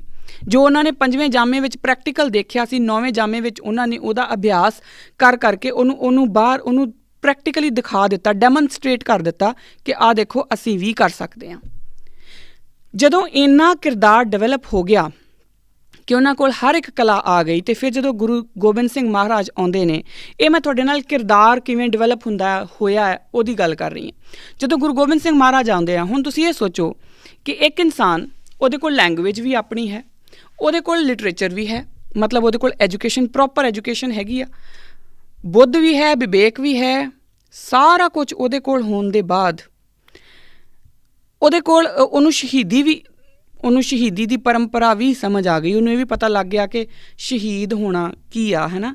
ਪਹਿਲਾਂ ਮਰਨ ਕਬੂਲ ਹੈ, ਜੀਵਨ ਕੀ ਛੱਡ ਆਸ, ਹੋ ਸਭਨਾ ਕੇ ਰਹਿਣ ਕਾ ਤਉ ਆਓ ਹਮਾਰੇ ਪਾਸ, ਹੈ ਨਾ। ਉਹਨੂੰ ਇਹ ਵੀ ਸਮਝ ਆ ਗਈ ਕਿ ਪਹਿਲਾਂ ਜਿਹੜਾ ਉਹ ਮਰਨਾ ਕਬੂਲ ਹੈ, ਉਹ ਮਰਨਾ ਵੀ ਕਬੂਲ ਕਰਨਾ ਸ਼ੁਰੂ ਹੋ ਗਏ। ਹੁਣ ਇੱਥੋਂ ਤੱਕ ਜਦੋਂ ਉਹ ਮੰਨ ਗਏ ਅਤੇ 10ਵੇਂ ਪਾਤਸ਼ਾਹ ਨੇ ਫਿਰ ਇੱਕ ਫਾਈਨਲ ਟੈਸਟ ਲਿਆ। ਫਾਈਨਲ ਟੈਸਟ ਕੀ? ਉਹ ਇਨਸਾਨ ਕਿੰਨਾ ਪਾਵਰਫੁਲ ਹੋਊਗਾ, ਜ਼ਰਾ ਸੋਚ ਕੇ ਸਮਝ ਕੇ ਦੇਖਿਓ ਕਿ ਜਿਹਨੂੰ ਮੌਤ ਦਾ ਕੋਈ ਖੌਫ ਨਹੀਂ, ਮੌਤ ਨੂੰ ਬਕਾਇਦਾ ਉਹ ਇੱਕ ਆਰਟ ਮੰਨਦਾ ਆ ਔਰ ਬਕਾਇਦਾ ਇੱਕ ਜਸ਼ਨ ਦਾ ਮਾਹੌਲ ਬਣਾਉਂਦਾ ਆ, ਇੱਕ ਸੈਲੀਬ੍ਰੇਸ਼ਨ ਉਹਦੇ ਲਈ। ਆਪਾਂ ਗੁਰੂ ਪਾਤਸ਼ਾਹ ਦੀ ਜਦੋਂ ਸ਼ਹੀਦੀ ਦੇ ਦਿਨਾਂ ਦੇ ਵਿੱਚ ਆਪਾਂ ਲਾਉਂਦੇ ਆ ਨਾ, ਛਬੀਲ ਲਾਉਂਦੇ ਆ ਨਾ, ਪ੍ਰਸ਼ਾਦ ਵੰਡਦੇ ਆ ਨਾ, ਉਹ ਕਿਹੜੀ ਖੁਸ਼ੀ 'ਚ ਵੰਡਦੇ ਆ ਆਪਾਂ? ਕਿਉਂਕਿ ਸਾਨੂੰ ਮਰਨ ਦੇ ਉੱਤੇ ਜਸ਼ਨ ਮਨਾਉਣਾ ਦੱਸਿਆ ਆ। ਓਸ਼ੋ ਇੱਕ ਗੱਲ ਹਮੇਸ਼ਾ ਕਹਿੰਦਾ ਹੁੰਦਾ ਸੀਗਾ ਕਿ ਜੇ ਤੁਸੀਂ ਮਰਨਾ ਸਿੱਖ ਲਿਆ ਤਾਂ ਤੁਹਾਨੂੰ ਜੀਣਾ ਆ ਜਾਊਗਾ। ਅਤੇ ਮੈਂ ਕਹਿੰਦੀ ਹੁੰਦੀ ਹਾਂ ਕਿ ਓਸ਼ੋ ਤੋਂ ਕਈ ਯੁੱਗਾਂ ਪਹਿਲਾਂ, ਕਈ ਸਾਲ ਪਹਿਲਾਂ ਮੇਰੇ ਗੁਰੂ ਪਾਤਸ਼ਾਹ ਨੇ ਪ੍ਰੈਕਟੀਕਲੀ ਉਹ ਤੁਹਾਨੂੰ ਕਰਕੇ ਦਿਖਾ ਦਿੱਤਾ, ਔਰ ਤੁਸੀਂ ਉਹ ਕੀਤਾ, ਸਿੱਖਾਂ ਨੇ ਉਹ ਕੀਤਾ, ਉਹ ਬਾਕਾਇਦਾ ਉਹ ਪ੍ਰੈਕਟਿਸ ਦੇ ਉੱਪਰ ਚੱਲਦੇ ਰਹੇ। ਹੁਣ ਜਦੋਂ ਗੁਰੂ ਗੋਬਿੰਦ ਸਿੰਘ ਮਹਾਰਾਜ ਫਾਈਨਲੀ ਉਸ ਜਿਹੜਾ ਉਹ ਇੱਕ ਸਿੱਖ ਘੜਿਆ ਸੀ, ਜਿਹੜਾ ਉਹ ਘੜਿਆ ਗਿਆ ਸੀ, ਇੱਕ ਸੱਚਿਆਰ ਬੰਦਾ, ਜੇ ਇੱਕ ਸੱਚਿਆਰ ਮਨੁੱਖ ਘੜਿਆ ਗਿਆ ਸੀ, ਉਹਦਾ ਟੈਸਟ ਕੀ ਲੈਂਦੇ ਆ? ਕਿਉਂਕਿ ਜਿਹੜਾ ਇੰਨਾ ਪਾਵਰਫੁਲ ਹੋਊਗਾ ਉਹਦੇ ਉੱਤੇ ਕਿਤੇ ਨਾ ਕਿਤੇ ਕੋਈ ਨਾ ਕੋਈ ਲਗਾਮ ਤਾਂ ਚਾਹੀਦੀ ਆ ਨਾ, ਕੋਈ ਨਾ ਕੋਈ ਤਾਂ ਉਹਦਾ ਇੱਕ ਜਿਹਨੂੰ ਆਪਾਂ ਕਹੀਏ ਕਿ ਉਹਦਾ ਇੱਕ ਪੈਰਾਮੀਟਰ ਹੋਊਗਾ ਨਾ ਕਿ ਇਸ ਚੀਜ਼ ਤੋਂ ਬਾਹਰ ਨਹੀਂ ਜਾਊਗਾ। ਉਹ ਪੈਰਾਮੀਟਰ ਕੀ ਆ? ਗੁਰੂ ਦਾ ਹੁਕਮ। ਗੁਰੂ ਗੋਬਿੰਦ ਸਿੰਘ ਪਾਤਸ਼ਾਹ ਬਾਕਾਇਦਾ ਆਪਣੇ ਸਿੱਖਾਂ ਦਾ ਇਮਤਿਹਾਨ ਲੈਂਦੇ ਨੇ ਗੁਰੂ ਦਾ ਹੁਕਮ ਮੰਨਣ ਦੀ ਜਾਂਚ ਵਿੱਚ। ਉਹ ਜਦੋਂ 5 ਸਿਰ ਮੰਨਦੇ ਨੇ, ਇਹ ਮੇਰੀ ਇੰਟਰਪ੍ਰੀਟੇਸ਼ਨ ਹੈ ਜਾਂ ਜੋ ਮੈਂ ਸਮਝਦੀ ਹਾਂ ਉਹ ਇਸ ਤਰ੍ਹਾਂ ਕਿ ਜਦੋਂ ਉਹ 5 ਸਿਰ ਮੰਨਦੇ ਨੇ ਤਾਂ ਉਹਨਾਂ ਦਾ 2 ਚੀਜ਼ਾਂ ਪਰਖੀਆਂ ਜਾਂਦੀਆਂ, ਇੱਕ ਗੁਰੂ ਦਾ ਹੁਕਮ ਅਤੇ ਦੂਸਰਾ ਗੁਰੂ ਦੇ ਉੱਤੇ ਭਰੋਸਾ, ਕਿ ਉਹਨਾਂ ਨੂੰ ਭਰੋਸਾ ਕਿੰਨਾ ਕੁ ਹੈ। ਸਾਰਾ ਕੁਛ ਹੋ ਗਿਆ, ਬੜਾ ਸੱਚਿਆਰ ਮਨੁੱਖ ਵੀ ਬਣ ਗਿਆ, ਹਰ ਇੱਕ ਚੀਜ਼ ਦਾ ਉਹ ਧਾਰਨੀ ਹੋ ਗਿਆ। ਹੁਣ ਉਹਦਾ ਜੇ ਤਾਂ ਉਹਨੂੰ ਗੁਰੂ 'ਤੇ ਭਰੋਸਾ ਆ ਅਤੇ ਉਹ ਕਦੀ ਡੋਲੂਗਾ ਨਹੀਂ, ਕਦੀ ਕਿਸੇ ਪਾਸੇ ਨਹੀਂ ਡੋਲੂਗਾ। ਅਤੇ ਜੇ ਉਹਨੂੰ ਭਰੋਸਾ ਨਹੀਂ ਆ ਅਤੇ ਫਿਰ ਉਹ ਕਿਸੇ ਮਰਜ਼ੀ ਪਾਸੇ ਜਾ ਸਕਦਾ।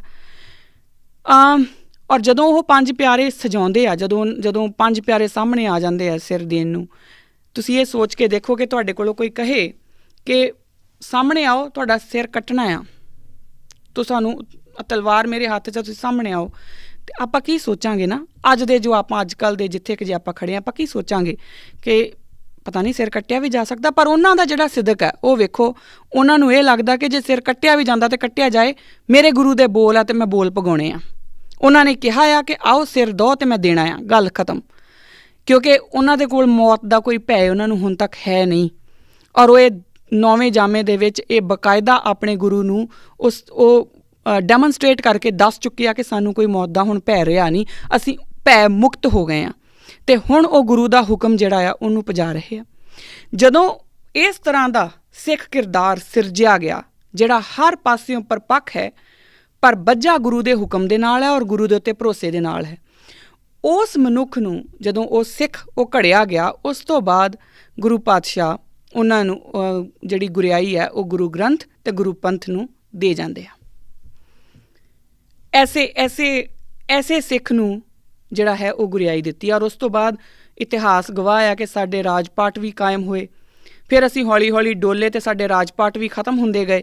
ਜਦੋਂ ਅਸੀਂ ਆਪਣੇ ਗੁਰੂ ਤੋਂ ਮੂੰਹ ਮੋੜਨਾ ਸ਼ੁਰੂ ਕੀਤਾ, ਸਾਡੇ ਰਾਜ ਪਾਠ ਵੀ ਖੁੱਸਦੇ ਗਏ। ਅਤੇ ਅੱਜ ਅਸੀਂ ਦਰ ਦੀਆਂ ਠੋਕਰਾਂ ਖਾਣ ਨੂੰ ਮਜਬੂਰ ਇਸੇ ਲਈ ਹਾਂ ਕਿਉਂਕਿ ਅਸੀਂ ਨਾ ਤਾਂ ਭਰੋਸਾ ਰੱਖਿਆ, ਨਾ ਅਸੀਂ ਆਪਣਾ ਸਿਦਕ ਰੱਖਿਆ, ਨਾ ਉਹ ਕਿਰਦਾਰ ਰੱਖਿਆ। ਅੱਜ ਜਿਹੜਾ ਹੁਣ ਹੋ ਰਿਹਾ ਕਿਉਂਕਿ ਦੇਖੋ ਜਿਹੜੀ ਰੀਸੈਂਟ ਜਿਹੜੀ ਅੱਜ ਕੱਲ੍ਹ ਹੀ ਗੱਲ ਹੋਈ ਆ, ਜਿਹੜੀ ਗੋਬਿੰਦ ਰਾਮਾਇਣ ਦਾ ਇੱਕ ਜ਼ਿਕਰ ਆ ਗਿਆ ਅਤੇ ਉਹਨੇ ਸਾਡੇ ਸਾਰੇ ਕੌਮ ਦੇ ਵਿੱਚ ਭੁਚਾਲ ਕਿਉਂ ਪਾਤਾ? ਕਿਉਂਕਿ ਅਸੀਂ ਆਪਣੀ ਲੈਂਗੁਏਜ ਛੱਡ ਦਿੱਤੀ, ਲਿਟਰੇਚਰ ਛੱਡ ਦਿੱਤਾ। ਅਸੀਂ ਆਪਣੀ ਭਾਸ਼ਾ, ਆਪਣੀ ਐਜੂਕੇਸ਼ਨ ਨੂੰ ਸਮਝਿਆ ਹੀ ਨਹੀਂ। ਅਸੀਂ ਲੈਂਗੁਏਜ, ਲਿਟਰੇਚਰ, ਫਿਜ਼ੀਕਲ ਫਿਟਨੈਸ, ਸਾਡੇ ਗੁਰੂਆਂ ਨੇ ਜੋ ਸਾਨੂੰ ਦਿੱਤਾ ਸੀ ਅਸੀਂ ਖ਼ਤਮ ਕਰ ਲਿਆ। ਅਸੀਂ ਉਹਨਾਂ ਲੋਕਾਂ ਦੇ ਹੱਥਾਂ ਵਿੱਚ ਆ ਗਏ ਕਿ ਲਓ ਜੀ ਸਾਨੂੰ ਖੇਡੋ। ਹੁਣ ਉਹ ਫੁੱਟਬਾਲ ਵਾਂਗੂ ਇੱਧਰੋਂ ਉੱਧਰ ਮਾਰਦੇ ਆ, ਉੱਧਰੋਂ ਫੁੱਟਬਾਲ ਨੂੰ ਫਿਰ ਮਾਰਦੇ ਆ ਕਿੱਕ ਇੱਧਰ, ਅਤੇ ਅਸੀਂ ਉਸੇ ਫੁੱਟਬਾਲ ਦੀ ਕਿੱਕ ਦੇ ਵਿੱਚ ਹੀ ਨਾ ਆਪਣੇ ਆਪ 'ਚ ਅਸੀਂ ਨਿੰਮੋ ਝੋਣੇ ਜਿਹੇ ਹੋਏ ਬੈਠੇ ਹਾਂ। ਛੋਟੇ ਹੁੰਦਿਆਂ ਅਸੀਂ ਜਦੋਂ ਕਿਤੇ ਖੇਡਿਆ ਕਰਦੇ ਹੁੰਦੇ ਸੀਗੇ ਅਤੇ ਕੋਈ ਬੜੇ ਸ਼ੈਤਾਨ ਬੱਚੇ ਹੁੰਦੇ ਸੀ, ਹੈ ਨਾ, ਅਤੇ ਇੱਕ ਗੱਲ ਹੁੰਦੀ ਸੀਗੀ ਕਿ ਜਿਹੜਾ ਕੋਈ ਬਹੁਤਾ ਤਿੜਫਿੜ ਕਰੇ ਅਤੇ ਉਹਨੂੰ ਕੁੱਟਣਾ, ਉਹਨੂੰ ਕੁੱਟ ਦਿਓ। ਛੋਟੇ ਬੱਚੇ ਸਾਰੇ ਇੱਕ ਦੂਜੇ ਨਾਲ ਲੜਦੇ ਆ। ਔਰ ਜਿਹੜਾ ਕੋਈ ਬੜਾ ਤਾਕਤਵਰ ਬੱਚਾ ਹੁੰਦਾ ਸੀਗਾ ਨਾ, ਹੁਣ ਮੈਂ ਨਿੱਕੀ ਜੀ ਔਰ ਬੜੇ ਵੱਡੇ ਜਿਨ੍ਹਾਂ ਨੂੰ ਅਸੀਂ ਵੱਡੇ ਵੀਰ ਜੀ ਹੋਣੀ ਕਹਿੰਦੇ ਹੁੰਦੇ ਸੀ, ਉਹ ਬੜੇ ਤਾਕਤਵਰ ਵੱਡੇ ਸਾਡੇ ਤੋਂ, ਅਤੇ ਉਹਨਾਂ ਨੂੰ ਅਸੀਂ ਚਿੱਤ ਕਿੱਦਾਂ ਕਰਦੇ ਹੁੰਦੇ ਸੀਗੇ ਕਿ ਉਹਨਾਂ ਦੇ ਉੱਤੇ ਚੜ੍ਹ ਜਾਓ ਅਤੇ ਮਾਰੀ ਜਾਓ ਉਹਨਾਂ ਦੇ, ਹੈ ਨਾ। ਉਹਨਾਂ ਨੂੰ ਹੋਸ਼ ਹੀ ਨਾ ਆਉਣ ਦਿਓ ਕਿ ਮੇਰੇ ਨਾਲ ਹੋਇਆ ਕੀ। ਜਦੋਂ ਤੱਕ ਉਹਨਾਂ ਨੂੰ ਹੋਸ਼ ਆਊਗੀ ਤੁਸੀਂ ਜਿੱਤ ਗਏ ਆ। ਇਹ ਤੁਹਾਡੇ ਨਾਲ ਹੋ ਰਿਹਾ ਕਿਉਂਕਿ ਤੁਸੀਂ ਆਪਣਾ ਵਿਰਸਾ ਨਹੀਂ ਸਾਂਭਿਆ। ਤੁਸੀਂ ਗੁਰੂ ਦੀਆਂ ਜਿਹੜੀਆਂ ਦਿੱਤੀਆਂ ਬਖਸ਼ਿਸ਼ਾਂ ਸੀ ਉਹਨਾਂ ਨੂੰ ਹੌਲੀ ਕਰਕੇ ਵਿਸਾਰਦੇ ਗਏ।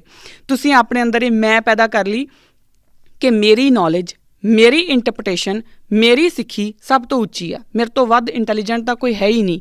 ਜੋ ਮੈਂ ਬੋਲਤਾ ਬਸ ਇਹ ਖ਼ਤਮ ਆ, ਇਹੀ ਤਾਂ ਆਖਰੀ ਹੈ। ਔਰ ਅਸੀਂ ਇੰਨੇ ਸ਼ੋਹਰਤ ਦੇ ਭੁੱਖੇ ਹੋ ਗਏ ਕਿ ਅਸੀਂ ਆਪਣੀਆਂ ਹੀ ਚੀਜ਼ਾਂ ਨੂੰ ਆਪ ਲੋਕਾਂ ਦੇ ਸਾਹਮਣੇ ਲਿਆ ਕੇ ਭੰਡਣਾ ਸ਼ੁਰੂ ਕਰਤਾ। ਐਸੀ ਕੌਮ ਜਿਹੜੀ ਇੰਨੀ ਸੁਹਿਰਦ ਕੌਮ ਕਦੀ ਗੁਰੂ ਮੇਰੇ ਨੇ ਸਾਜੀ ਸੀ, ਉਹ ਅੱਜ ਇਸ ਲੈਵਲ ਦੇ ਉੱਤੇ ਆ ਗਈ ਹੈ ਕਿ ਅਸੀਂ ਆਪੇ ਹੀ ਚੁੱਕਦੇ ਹਾਂ ਇੱਕ ਫੋਨ ਔਰ ਉਹਦੇ ਵਿੱਚ ਇੱਕ ਵੀਡੀਓ ਬਣਾਉਣੀ ਸ਼ੁਰੂ ਕਰਦੇ ਹਾਂ ਔਰ ਕਹਿੰਦੇ ਹਾਂ ਜੀ ਆਹ ਦੇਖੋ ਜੀ ਇੱਥੇ ਆਹ ਲਿਖਿਆ ਜੀ, ਆਹ ਲਿਖਿਆ ਜੀ। ਔਰ ਬਾਕਾਇਦਾ ਅਸੀਂ ਇਹ ਦੱਸਦੇ ਹਾਂ ਕਿ ਸਾਡੀ ਕੌਮ ਦੋ ਫਾੜ ਹੈ ਔਰ ਇਹਦਾ ਫਾਇਦਾ ਅਸੀਂ ਜਿਹੜਾ ਕੋਈ ਹੋਰ ਹੈ ਉਹਨੂੰ ਦਿੰਦੇ ਹਾਂ ਜੋ ਸਾਡੇ ਦੁਸ਼ਮਣ ਆ। ਦੁਸ਼ਮਣ ਸਾਡਾ ਕੋਈ ਨਹੀਂ, ਅਸੀਂ ਆਪਣੇ ਦੁਸ਼ਮਣ ਆਪ ਹਾਂ। ਜਦ ਤੱਕ ਅਸੀਂ ਆਪਣੇ ਆਪ ਨੂੰ ਨਹੀਂ ਸਾਂਭਦੇ ਤਦ ਤੱਕ ਸਾਡੇ ਦੁਸ਼ਮਣ ਪੈਦਾ ਹੁੰਦੇ ਰਹਿਣਗੇ। ਸਾਨੂੰ ਸਿਰਫ ਗੁਰੂ ਦੇ ਹੁਕਮ ਦੇ ਨਾਲ ਚੱਲਣਾ ਸੀ, ਜੋ ਅਸੀਂ ਨਹੀਂ ਚੱਲੇ। ਖੈਰ ਇਹ ਗੱਲਾਂ ਹੋਰ ਪਾਸੇ ਚੱਲ ਜਾਣਗੀਆਂ। ਹੁਣ ਇੱਥੋਂ ਤੱਕ ਆ ਗਿਆ ਜਦੋਂ ਸਾਡੀ ਪ੍ਰੋਬਲਮ ਕਿੱਥੇ ਹੋ ਗਈ, ਜਦੋਂ ਸਾਨੂੰ ਇਹੋ ਜਿਹੀ ਇੱਕ ਇੰਨੀ ਖੂਬਸੂਰਤ ਵਿਚਾਰਧਾਰਾ ਮਿਲੀ, ਜਦੋਂ ਸਾਡਾ ਇਸ ਤਰੀਕੇ ਨਾਲ ਸਟੈਪ ਬਾਏ ਸਟੈਪ ਸਾਡਾ ਕਿਰਦਾਰ ਕੰਸਟਰਕਟ ਹੋਇਆ, ਅਤੇ ਪ੍ਰੋਬਲਮ ਕਿੱਥੇ ਆ ਗਈ? ਪ੍ਰੋਬਲਮ ਆ ਗਈ ਕਿ ਸਾਨੂੰ ਗੁਰੂ ਨਾਨਕ, ਗੁਰੂ ਅੰਗਦ, ਗੁਰੂ ਅਮਰਦਾਸ, ਗੁਰੂ ਰਾਮਦਾਸ, ਗੁਰੂ ਅਰਜਨ ਦੇਵ ਜੀ ਤੋਂ ਲੈ ਕੇ ਗੁਰੂ ਗੋਬਿੰਦ ਸਿੰਘ ਮਹਾਰਾਜ ਤੱਕ ਸਭ ਨੂੰ ਇੱਕ ਜਾਣਨਾ ਸੀ ਔਰ ਗੁਰੂ ਗ੍ਰੰਥ ਸਾਹਿਬ ਦੇ ਵਿੱਚ ਉਹਨਾਂ ਦੀ ਜੋਤ ਮੰਨਣੀ ਸੀ। ਅਸੀਂ ਕੀ ਕਰ ਲਿਆ ਕਿ ਅਸੀਂ ਗੁਰੂ ਨਾਨਕ ਪਾਤਸ਼ਾਹ ਨੂੰ ਕਰ ਲਿਆ ਵੱਖਰਾ, ਗੁਰੂ ਗੋਬਿੰਦ ਸਿੰਘ ਪਾਤਸ਼ਾਹ ਨੂੰ ਕਰ ਲਿਆ ਵੱਖਰਾ। ਅਸੀਂ ਇਸ ਤਰ੍ਹਾਂ ਕਰਦੇ ਹਾਂ, ਅਸੀਂ ਆਪਣੀ ਜਿਹੜੀ ਹਿਸਟਰੀ ਹੈ ਨਾ, ਅਸੀਂ ਇਹਨੂੰ ਟੋਟਿਆਂ 'ਚ ਪੜ੍ਹਨਾ ਸ਼ੁਰੂ ਕੀਤਾ। ਇਹ ਟੋਟਿਆਂ 'ਚ ਪੜ੍ਹਨ ਵਾਲਾ ਕੰਮ ਨਹੀਂ ਆ, ਇਹ ਕੰਟੀਨਿਊਟੀ 'ਚ ਪੜ੍ਹੇ ਜਾਣ ਵਾਲਾ ਕੰਮ ਹੈ। ਇਹਨੂੰ ਕੰਟੀਨਿਊਟੀ 'ਚ ਵੇਖਣਾ ਪਊਗਾ, ਫਿਰ ਤੁਹਾਡੇ ਸਾਹਮਣੇ ਸਮਝ ਦੇ ਵਿੱਚ ਜਿਹੜੇ ਨੁਕਤੇ ਨੇ ਨਾ ਉਹ ਆਉਣਗੇ। ਬੜੀ ਸੋਹਣੀ ਇੱਕ ਲਾਈਨ ਜਿਹੜੀ ਹੈ ਉਹ ਆਉਂਦੀ ਆ, ਸ਼੍ਰੀ ਨਾਨਕ ਅੰਗਦ ਕਰਮਾਨਾ, ਅਮਰਦਾਸ ਅੰਗਦ ਪਹਿਚਾਨਾ, ਅਮਰਦਾਸ ਰਾਮਦਾਸ ਕਹਾਇਓ। ਪਰ ਅਸੀਂ ਕੀ ਕਰ ਲਿਆ? ਅਸੀਂ ਗੁਰੂ ਨਾਨਕ ਨੂੰ ਵੱਖਰਾ ਕਰ ਲਿਆ, ਗੁਰੂ ਅੰਗਦ ਦੇਵ ਪਾਤਸ਼ਾਹ ਨੂੰ ਵੱਖਰਾ ਕਰ ਲਿਆ ਔਰ ਗੁਰੂ ਗੋਬਿੰਦ ਸਿੰਘ ਮਹਾਰਾਜ ਨੂੰ ਤਾਂ ਬਿਲਕੁਲ ਅਸੀਂ ਕਹਿ ਦਿੱਤਾ ਨਾ ਕਿ ਇਹ ਤਾਂ ਹੈ ਹੀ ਪਰੇ, ਇਹ ਤਾਂ ਇਹਨਾਂ ਸਾਰਿਆਂ ਦੇ ਵਿੱਚੋਂ ਹੈ ਹੀ ਨਹੀਂ। ਅਸੀਂ ਇਹ ਮੰਨ ਗਏ। ਸਾਡੇ 'ਚੋਂ ਬਹੁਤੇ ਜਿਹੜੇ ਕਹਿੰਦੇ ਆ ਕਿ ਨਹੀਂ ਜੀ, ਜਿਹੜੀ ਗੁਰੂ ਗੋਬਿੰਦ ਸਿੰਘ ਪਾਤਸ਼ਾਹ ਨੇ ਸਿੱਖੀ ਕਹੀ ਆ ਨਾ ਉਹ ਠੀਕ ਆ, ਉਹਦੇ ਵਿੱਚ ਕੇਸ ਰੱਖਣੇ ਹੈਗੇ ਆ, ਪਰ ਗੁਰੂ ਨਾਨਕ ਦੇਵ ਜੀ ਨੇ ਨਹੀਂ ਕਿਹਾ। ਗੁਰੂ ਨਾਨਕ ਨੇ ਜੋ ਕਿਹਾ ਉਹੀ ਗੁਰੂ ਗੋਬਿੰਦ ਸਿੰਘ ਜੀ ਨੇ ਕਿਹਾ, ਔਰ ਜੋ ਗੁਰੂ ਗੋਬਿੰਦ ਸਿੰਘ ਪਾਤਸ਼ਾਹ ਨੇ ਕਿਹਾ ਉਹੀ ਗੁਰੂ ਨਾਨਕ ਨੇ ਕਿਹਾ। ਉਹ ਇੱਕ ਆ। ਜਦ ਤੱਕ ਅਸੀਂ ਇਹ ਕੰਟੀਨਿਊਟੀ ਨੂੰ ਸਮਝਾਂਗੇ ਨਹੀਂ, ਅਸੀਂ ਖੁਆਰ ਹੁੰਦੇ ਰਹਾਂਗੇ, ਰੁਲਦੇ ਰਹਾਂਗੇ ਔਰ ਸਾਨੂੰ ਕੋਈ ਬਚਾ ਨਹੀਂ ਸਕਦਾ, ਕਿਉਂਕਿ ਅਸੀਂ ਆਪਣੀ ਕਬਰ ਆਪ ਖੋਦ ਰਹੇ ਹਾਂ। ਸਾਨੂੰ ਇੱਕ ਗੱਲ ਹੋਰ ਸਾਨੂੰ ਜਿਹੜਾ ਨੁਕਤਾ ਸਮਝਣਾ ਸੀ ਉਹ ਇਹ ਸੀ ਕਿ ਜਦੋਂ ਤੱਕ ਤੁਸੀਂ ਗੁਰੂ ਨਾਨਕ ਤੋਂ ਲੈ ਕੇ ਗੁਰੂ ਗੋਬਿੰਦ ਸਿੰਘ ਮਹਾਰਾਜ ਤੱਕ ਇੱਕ ਕੰਟੀਨਿਊਟੀ ਵਿੱਚ ਵੇਖੋਗੇ, ਤੁਹਾਡਾ ਗੁਰਬਾਣੀ ਦੇ ਵਿੱਚ ਜਿਹੜਾ ਹੈ ਨਾ ਉਹ ਤੁਹਾਡਾ ਅਭਿਆਸ ਪੱਕਾ ਹੋਊਗਾ। ਨਹੀਂ ਤਾਂ ਤੁਸੀਂ ਉਹ ਜਿਹੜੀ ਖੁਆਰ ਹੋਣ ਵਾਲੀ ਗੱਲ ਮੈਂ ਕੀਤੀ ਉਹਦੇ ਵਿੱਚ ਫਸ ਕੇ ਕਿ ਮੈਂ ਹੁਣ ਕਿਹਦੀ ਬਾਣੀ ਨੂੰ ਮੰਨਾਂ, ਮੈਂ ਗੁਰੂ ਨਾਨਕ ਦੀ ਬਾਣੀ ਨੂੰ ਮੰਨਾਂ ਕਿ ਮੈਂ ਕਿਸੇ ਭਗਤ ਸਾਹਿਬਾਨ ਦੀ ਬਾਣੀ ਨੂੰ ਮੰਨਾਂ ਕਿ ਮੈਂ ਭੱਟ ਸਾਹਿਬਾਨ ਦੀ ਬਾਣੀ ਨੂੰ ਮੰਨਾਂ ਕਿ ਮੈਂ ਕਿਹਦੀ ਬਾਣੀ ਨੂੰ। ਜੇ ਅਸੀਂ ਇੱਦਾਂ ਟੋਟਿਆਂ 'ਚ ਚੀਜ਼ਾਂ ਵੇਖਾਂਗੇ ਨਾ ਤਾਂ ਸਾਡਾ ਕਿਰਦਾਰ ਟੋਟੇ ਹੋਇਆ ਪਿਆ, ਅੱਗੇ ਹੋ ਜਾਊਗਾ। ਕਿਉਂਕਿ ਜਦ ਤੱਕ ਤੁਸੀਂ ਗੁਰਬਾਣੀ ਨੂੰ ਨਿਰੰਤਰਤਾ ਵਿੱਚ ਨਹੀਂ ਸਮਝਦੇ, ਗੁਰ ਇਤਿਹਾਸ ਦੇ ਨਾਲ ਨਿਰੰਤਰਤਾ ਦੇ ਵਿੱਚ ਨਹੀਂ ਸਮਝਦੇ, ਤੁਹਾਡਾ ਕਿਰਦਾਰ, ਤੁਹਾਡੇ ਬੱਚਿਆਂ ਦਾ ਕਿਰਦਾਰ ਨਿਰੰਤਰ ਨਹੀਂ ਹੋਣਾ। ਬੜੀ ਸੋਹਣੀ ਇੱਕ ਗੱਲ ਗੁਰਬਾਣੀ ਵਿੱਚ ਆਉਂਦੀ ਹੈ, ਸਤਿਗੁਰ ਕੀ ਬਾਣੀ ਸਤ ਸਰੂਪ ਹੈ, ਗੁਰਬਾਣੀ ਬਣੀਏ। ਸਾਨੂੰ ਇਹ ਨੁਕਤਾ ਜਿਹੜਾ ਹੈ ਉਹ ਗੁਰੂ ਪਾਤਸ਼ਾਹ ਨੇ ਦਿੱਤਾ ਸੀ। ਸਾਨੂੰ ਜਿਹੜਾ ਉਹ ਕਿਰਦਾਰ ਘੜਿਆ ਗਿਆ ਸੀ ਨਾ, ਸਾਨੂੰ ਜਦੋਂ ਐਂਡ ਤੱਕ ਆ ਕੇ ਜਿਹੜਾ ਮੈਂ ਤੁਹਾਨੂੰ ਦੱਸਿਆ, ਜਦੋਂ ਤੁਸੀਂ ਇੰਨਾ ਭਰੋਸਾ ਕਰਦੇ ਹੋ ਆਪਣੇ ਗੁਰੂ ਦੇ ਉੱਤੇ ਕਿ ਲੈ ਪਾਤਸ਼ਾਹ ਤੂੰ ਸਿਰ ਮੰਗਿਆ 5 ਸਿਰ ਹਾਜ਼ਰ ਆ, ਜਦੋਂ ਤੁਸੀਂ ਇੰਨਾ ਭਰੋਸਾ ਕਰਦੇ ਹੋ ਨਾ ਤੇ ਫਿਰ ਤੁਸੀਂ ਸਤਿਗੁਰੂ ਦੀ ਬਾਣੀ ਉੱਤੇ ਕਿੰਤੂ ਨਹੀਂ ਸੀ ਕਰਨਾ। ਤੁਸੀਂ ਕਿੰਤੂ ਕੀਤਾ ਕਿਉਂਕਿ ਤੁਹਾਨੂੰ ਲੱਗਦਾ ਕਿ ਮੇਰਾ ਜ਼ਹਿਨ, ਮੇਰਾ ਇੰਟੈਲੈਕਟ, ਮੇਰੀ ਇੰਟੈਲੀਜੈਂਸ ਸਰਵ ਸ੍ਰੇਸ਼ਟ ਆ, ਮੇਰੇ ਤੋਂ ਵੱਡਾ ਤੇ ਬ੍ਰਹਮ ਹੈ ਹੀ ਕੋਈ ਨਹੀਂ, ਮੈਂ ਹੀ ਬ੍ਰਹਮ ਆ, ਹੈ ਨਾ। ਉਹ ਨਹੀਂ ਸੀ ਆਪਾਂ ਨੂੰ ਕਰਨਾ। ਸਾਨੂੰ ਗੁਰੂ ਦੇ ਉੱਤੇ ਭਰੋਸਾ ਰੱਖਣਾ ਸੀ, ਸਾਨੂੰ ਆਪਣਾ ਕਿਰਦਾਰ ਪੂਰਾ ਰੱਖਣਾ ਸੀ ਔਰ ਗੁਰਬਾਣੀ ਦੇ ਉੱਤੇ ਭਰੋਸਾ ਰੱਖਣਾ ਸੀ। ਔਰ ਜਦੋਂ ਉਸ ਭਰੋਸੇ ਦੇ ਵਿੱਚੋਂ ਜਿਹੜੇ ਇੱਕ ਨਿਰੰਤਰਤਾ ਦੇ ਵਿੱਚ ਸਾਡਾ ਅਭਿਆਸ ਗੁਰਬਾਣੀ ਨਾਲ ਜੁੜਨਾ ਸੀ ਨਾ, ਫਿਰ ਅਸੀਂ ਗੁਰਬਾਣੀ ਬਣ ਜਾਣਾ ਸੀ। ਔਰ ਜਿੱਥੇ ਗੁਰਬਾਣੀ ਬਣ ਜਾਂਦਾ ਨਾ ਕੋਈ, ਖੈਰ ਅੰਕਲ ਬਾਰ-ਬਾਰ ਇਹ ਗੱਲ ਕਹਿੰਦੇ ਹੁੰਦੇ ਆ ਕਿ ਜਦੋਂ ਉਹ ਗੁਰਬਾਣੀ ਹੋ ਗਏ ਫਿਰ ਹੀ ਬੰਦ ਕੱਟੇ ਗਏ, ਫਿਰ ਹੀ ਜਿਹੜੇ ਸਿਰ ਆ ਉਹ ਹੱਥਾਂ ਉਹ ਤਲੀਆਂ ਦੇ ਉੱਤੇ ਟਿਕੇ। ਅਸੀਂ ਗੁਰਬਾਣੀ ਨੂੰ ਇਸ ਤਰੀਕੇ ਨਾਲ ਮੰਨਿਆ ਹੀ ਨਹੀਂ। ਅਸੀਂ ਸਤਿਗੁਰ ਦੀ ਬਾਣੀ ਨੂੰ ਆਪਣੇ ਹਿਸਾਬ ਨਾਲ ਦੇਖ ਲਿਆ। ਬਕਾਇਦਾ ਅਸੀਂ ਨਾ ਸਿਰਫ ਅਸੀਂ ਗੁਰੂ ਵੰਡੇ, ਅਸੀਂ ਗੁਰਬਾਣੀ ਨੂੰ ਵੀ ਵੰਡ ਲਿਆ। ਤਾਸੀਰ ਦੇ ਹਿਸਾਬ ਨਾਲ ਅਸੀਂ ਗੁਰਬਾਣੀ ਨੂੰ ਵੰਡ ਲਿਆ। ਮੈਨੂੰ ਯਾਦ ਆ ਕਿ ਬਹੁਤ ਲੰਬੇ ਸਮੇਂ ਤੱਕ, ਕਿਉਂਕਿ ਇਨਸਾਨ ਉਹ ਹੁੰਦਾ ਜਿਹੜਾ ਪਹਿਲਾਂ ਆਪਣੀਆਂ ਕਮੀਆਂ ਦੇਖੇ, ਬਹੁਤ ਲੰਬੇ ਸਮੇਂ ਤੱਕ ਜਿਹੜਾ ਬਾਬਾ ਦੀਪ ਸਿੰਘ ਸ਼ਹੀਦ ਹੋਣਾ ਦੇ ਗੁਰਦੁਆਰੇ ਅਸੀਂ ਮੱਥਾ ਟੇਕਣ ਜਾਣਾ, ਅਤੇ ਉਹਦੇ ਉੱਤੇ ਜਿਹੜੀ ਬਾਬਾ ਦੀਪ ਸਿੰਘ ਹੋਣਾ ਦੀ ਜਿਹੜੀ ਤਸਵੀਰ ਆ ਉਹਦੇ ਉੱਤੇ ਲਿਖਿਆ ਹੁੰਦਾ ਸੀਗਾ, ਜਾਂ ਤਾਂ ਉਹ ਪ੍ਰੇਮ ਖਿਲਣ ਕਾ ਚਾਓ ਸਿਰ ਧਰ ਤਲੀ ਗਲੀ ਮੋਰੀ ਆਓ। ਅਤੇ ਮੈਂ ਬਹੁਤ ਲੰਬੇ ਸਮੇਂ ਤੱਕ ਇਹ ਸਮਝਦੀ ਰਹੀ ਕਿ ਸ਼ਾਇਦ ਇਹ ਬਾਬਾ ਦੀਪ ਸਿੰਘ ਨੇ ਕਿਹਾ ਹੈ। ਔਰ ਮੈਂ ਇਕੱਲੀ ਕਿਉਂ, ਮੇਰੇ ਨਾਲ, ਮੈਂ ਤਾਂ ਬੱਚੀ ਸੀ ਪਰ ਫਿਰ ਵੀ ਮੇਰੇ ਨਾਲ ਜਿਹੜੇ ਮੇਰੇ ਨਾਲ ਬਜ਼ੁਰਗ ਵੀ ਸੀ ਉਹ ਵੀ ਇਹ ਸਮਝਦੇ ਰਹੇ ਕਿ ਇਹ ਬਾਬਾ ਦੀਪ ਸਿੰਘ ਹੋਣਾ ਨੇ ਲਿਖਿਆ ਹੈ। ਸਾਡਾ ਇਹ ਤਾਂ ਸਾਡਾ ਹਾਲ ਹੈ। ਅਸੀਂ ਇਹ ਸੋਚਿਆ ਹੀ ਨਹੀਂ ਕਿ ਇਹ ਗੁਰੂ ਨਾਨਕ ਪਾਤਸ਼ਾਹ ਵੀ ਕਹਿ ਸਕਦੇ, ਅਸੀਂ ਮੰਨਦੇ ਹੀ ਨਹੀਂ। ਜਿਨ੍ਹਾਂ ਨੂੰ ਅਸੀਂ ਫਿਰ ਸੂਰਾ ਸੋ ਪਹਿਚਾਨੀਏ ਜੋ ਲੜੇ ਦੀਨ ਕੇ ਹੇਤ, ਪੁਰਜਾ ਪੁਰਜਾ ਕੱਟ ਮਰੇ ਕਭੂ ਨਾ ਛਾੜੇ ਖੇਤ। ਇਹ ਗੱਲ ਜਿਹੜੀ ਭਗਤ ਕਬੀਰ ਕਹਿੰਦੇ ਨੇ, ਅਸੀਂ ਉਹਨੂੰ ਵੀ ਬੀਰ ਰਸ ਨਾਲ ਜੋੜਦੇ ਹਾਂ। ਅਸੀਂ ਕੀ ਕਰ ਲਿਆ ਕਿ ਜਿਹੜੀਆਂ ਬਾਣੀਆਂ ਤੇ ਨਾਮ ਦੇ ਨਾਲ ਜੋੜਦੀਆਂ ਨੇ ਜਾਂ ਸਹਿਜ ਨੇ, ਸਹਿਜ ਤਾਂ ਵੈਸੇ ਸਾਰੀ ਬਾਣੀ ਹੈ ਪਰ ਮੈਨੂੰ ਕਿਉਂਕਿ ਸਾਡੀ ਟਰਮਨੋਲੋਜੀ ਬੜੀ ਲਿਮਿਟਿਡ ਆ, ਅਤੇ ਤੁਸੀਂ ਮੇਰੇ ਭਾਵ ਨੂੰ ਸਮਝ ਲੈਣਾ ਮੈਂ ਕੀ ਕਹਿਣਾ ਚਾਹ ਰਹੀ ਹਾਂ। ਕਿ ਜਦੋਂ ਅਸੀਂ ਉਹ ਜਿਹੜੀਆਂ ਬਾਣੀਆਂ ਸਾਨੂੰ ਲੱਗਦੀਆਂ ਨਾ ਕਿ ਇਹ ਗੁਰੂ ਨਾਨਕ ਪਾਤਸ਼ਾਹ ਕਹਿ ਸਕਦੇ ਆ, ਇਹ ਕਬੀਰ ਜੀ ਕਹਿ ਸਕਦੇ, ਅਸੀਂ ਉਹਨਾਂ ਨੂੰ ਅਲੋਟ ਕਰ ਦਿੰਦੇ ਹਾਂ। ਅਤੇ ਜਿਹਦੇ ਵਿੱਚ ਆਉਂਦਾ ਪੁਰਜਾ ਪੁਰਜਾ ਕੱਟ ਮਰੇ ਕਭੋ ਨਾ ਛੱਡੇ ਖੇਤ, ਅਸੀਂ ਕਹਿੰਦੇ ਗੁਰੂ ਗੋਬਿੰਦ ਸਿੰਘ ਦੀ ਹੋਊਗੀ। ਅਸੀਂ ਬਾਣੀਆਂ ਨੂੰ ਵੀ ਤਾਸੀਰ ਦੇ ਹਿਸਾਬ ਨਾਲ ਵੰਡ ਲਿਆ। ਔਰ ਕਮੀ ਕਿੱਥੇ ਆ, ਕਿਉਂਕਿ ਅਸੀਂ ਪੜ੍ਹਦੇ ਹੀ ਨਹੀਂ, ਅਸੀਂ ਪੜ੍ਹਨਾ ਨਹੀਂ, ਫਿਰ ਜੋ ਤੁਹਾਨੂੰ ਕੋਈ ਦੱਸੂਗਾ ਫਿਰ ਤੁਸੀਂ ਉਹ ਮੰਨਦੇ ਜਾਇਓ। ਇਸ ਕਰਕੇ ਜਦੋਂ ਤੱਕ ਅਸੀਂ ਗੁਰਬਾਣੀ ਨੂੰ ਇੱਕ ਨਿਰੰਤਰਤਾ, ਗੁਰਬਾਣੀ ਔਰ ਗੁਰ ਇਤਿਹਾਸ ਨੂੰ ਇੱਕ ਨਿਰੰਤਰਤਾ ਦੇ ਵਿੱਚ ਸਮਝਣਾ ਸ਼ੁਰੂ ਨਹੀਂ ਕਰਦੇ, ਜਦ ਤੱਕ ਅਸੀਂ ਆਪਣਾ ਇਤਿਹਾਸ ਆਪ ਪੜ੍ਹਨਾ ਨਹੀਂ ਸ਼ੁਰੂ ਕਰਦੇ, ਤਦ ਤੱਕ ਲੋਕ ਤੁਹਾਨੂੰ ਤੁਹਾਡੇ ਹਿਸਾਬ ਨਾਲ ਇੰਟਰਪ੍ਰੈਟ ਕਰਦੇ ਰਹਿਣਗੇ। ਤੁਸੀਂ ਠੋਕਰਾਂ ਖਾਂਦੇ ਰਹੋਗੇ ਔਰ ਤੁਹਾਡੇ ਦੇ ਵਿੱਚ ਇੱਕ ਜਿਹੜੀ ਝੂਠੀ ਮੈਂ ਹੈ ਨਾ ਕਿ ਮੈਨੂੰ ਸਭ ਪਤਾ, ਗੂਗਲ ਦੇ ਉੱਤੋਂ 4 ਲਾਈਨਾਂ ਪੜ੍ਹ ਕੇ ਅਸੀਂ ਸਾਰੇ ਵਿਦਵਾਨ ਬਣ ਜਾਂਦੇ ਹਾਂ। ਔਰ ਉਹ ਵਿਦਵਾਨਗਿਰੀ ਸਾਡੀ ਤਦ ਤੱਕ ਨਿਕਲਣੀ ਨਹੀਂ। ਔਰ ਜਦ ਤੱਕ ਇਹ ਜਿਹੜਾ ਭੁਲੇਖਾ ਹੈ ਨਾ ਕਿ ਮੈਂ ਸਭ ਤੋਂ ਸਰਵ ਸ੍ਰੇਸ਼ਟ ਹਾਂ, ਜਦ ਤੱਕ ਇਹ ਸਾਡੇ ਨਾਲ ਚੱਲਦਾ ਆ, ਤਦ ਤੱਕ ਹੋਰ ਕਿਸੇ ਚੀਜ਼ ਦੀ ਕੋਈ ਪੋਸੀਬਿਲਿਟੀ ਨਹੀਂ ਹੈ।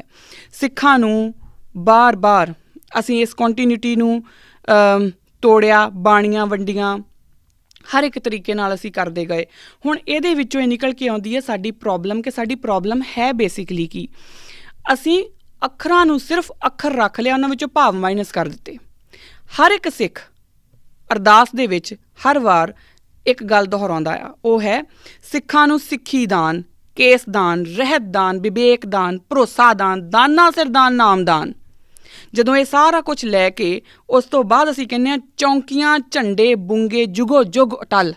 ਫਿਰ ਇਹ ਗੱਲ ਆਉਂਦੀ ਹੈ ਕਿ ਜਦੋਂ ਤੱਕ ਤੁਹਾਡਾ ਆਹ ਸਾਰਾ ਕੁਛ ਜੋ ਤੁਹਾਨੂੰ ਗੁਰੂ ਨੇ ਦਾਨ ਦੇ ਵਿੱਚ ਦਿੱਤਾ ਸੀ, ਤੁਹਾਡਾ ਕਿਰਦਾਰ ਸਿਰਜਿਆ ਸੀ, ਉਹ ਕਿਰਦਾਰ ਤੁਹਾਡਾ ਪੱਕਾ ਰਿਹਾ, ਤੁਹਾਡੇ ਕੋਲ ਸਿੱਖੀ ਵੀ ਹੈ, ਤੁਹਾਡੇ ਕੋਲ ਕੇਸ ਵੀ ਹੈ, ਰਹਿਤ ਵੀ ਹੈ, ਵਿਵੇਕ ਵੀ ਹੈ, ਔਰ ਉਸ ਤੋਂ ਬਾਅਦ ਜਾ ਕੇ ਜਿਹੜੇ ਤੁਹਾਡੇ ਚੌਂਕੀਆਂ, ਝੰਡੇ, ਬੂੰਗੇ, ਜੁਗੋ ਜੁਗ ਅਟਲ ਨੇ।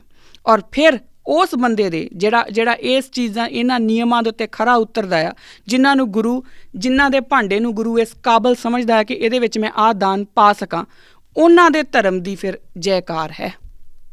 ਇਹ ਗੱਲ ਸਾਨੂੰ ਸਮਝਣੀ ਪਊਗੀ। ਅਸੀਂ ਅਰਦਾਸ ਕਰਦੇ ਹਾਂ ਪਰ ਅਰਦਾਸ ਨੂੰ ਸਮਝਦੇ ਨਹੀਂ। ਸਾਨੂੰ ਕੱਲਾ ਕੱਲਾ ਅੱਖਰ ਤੋੜ ਕੇ ਦੇਖਣਾ ਸੀ, ਸਮਝਣਾ ਸੀ। ਖੈਰ, ਇੱਥੋਂ ਹੀ ਅਗਲੀ ਵਾਰੀ ਮੈਂ ਸ਼ੁਰੂ ਕਰੂੰਗੀ ਕਿ ਕਿਸ ਤਰੀਕੇ ਨਾਲ ਇਹ ਜਿਹੜੀ ਚੀਜ਼ ਹੈ ਸਿੱਖੀ ਦਾਨ, ਕੇਸ ਦਾਨ, ਇਹ ਕਿੱਦਾਂ ਇੰਪੋਰਟੈਂਟ ਆ, ਇਹਨਾਂ ਦੀ ਇੰਪੋਰਟੈਂਸ ਕੀ ਆ, ਮਹੱਤਵ ਕੀ ਆ, ਔਰ ਇਹਦੇ ਵਿੱਚੋਂ ਕਿਵੇਂ ਸਾਡਾ ਕਿਰਦਾਰ ਨਿਕਲ ਕੇ ਆਉਂਦਾ, ਇਹ ਆਪਾਂ ਅਗਲੀ ਵਾਰੀ ਡਿਸਕਸ ਕਰਾਂਗੇ। ਸਾਨੂੰ ਆਪਣੇ ਕੋਈ ਵੀ ਕੁਐਸਚਨਸ, ਕਿਸੇ ਤਰ੍ਹਾਂ ਦੇ ਵੀ ਸਵਾਲ, ਉਹ ਜ਼ਰੂਰ ਲਿਖ ਕੇ ਪਾਇਓ ਔਰ ਮੈਂ ਕੋਸ਼ਿਸ਼ ਕਰੂੰਗੀ ਉਹਨਾਂ ਦੇ ਜਵਾਬ ਦੇਣ ਦੀ। ਵਾਹਿਗੁਰੂ ਜੀ ਕਾ ਖਾਲਸਾ, ਵਾਹਿਗੁਰੂ ਜੀ ਕੀ ਫਤਿਹ। ਅਕਾਲ ਚੈਨਲ ਨੂੰ ਸਬਸਕ੍ਰਾਈਬ ਕਰੋ। ਨਵੀਂ ਵੀਡੀਓਜ਼ ਦੀ ਨੋਟੀਫਿਕੇਸ਼ਨ ਦੇ ਲਈ ਬੈਲ ਆਈਕਨ ਨੂੰ ਕਲਿੱਕ ਕਰਨਾ ਨਾ ਭੁੱਲਣਾ।